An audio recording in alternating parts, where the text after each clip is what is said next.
Hello everyone, কেমন আছো সবাই? রাত্রে সন্ধ্যেবেলা বাড়ির সবাই মিলে রেডি হয়ে বেরিয়ে পড়েছিলাম একটা বার্থডের উদ্দেশ্যে। বার্থডেটা ছিল আমার দাদার বাড়িতে।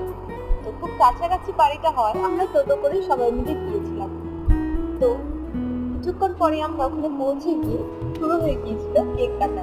আর একটু বার্থডে বাড়িটা দেখো খুব এক্সাইটেড ছিল ও কেকটা কেটে কখন খাবে। আর এদিকে সৌমিক অনেকক্ষণ ধরেই ট্রাই করছিল কিভাবে একটা ভালো ফটো নেওয়া যায়। আর এদিকে কেক কাটা শেষ হওয়ার পর কেক নিয়ে সেটাও মুখে দিয়ে দিয়েছিল। তারপরে আমরা ওপরে চলে এসেছিলাম খেতে। যতক্ষণ না খাবার আসছিল আমরা এখানে বসে বসে সেলফি তুলছিলাম আর সবাই মিলে বসে বসে আড্ডা মারছিলাম। তারপরে ফাইনালি খাবার চলে এলো। আর খাবার শেষে যেটা না বলেই নয় সেটা হচ্ছে আইসক্রিম। তারপর সবাই খেয়ে টেয়ে আবার বেরিয়ে পড়লাম বাড়ির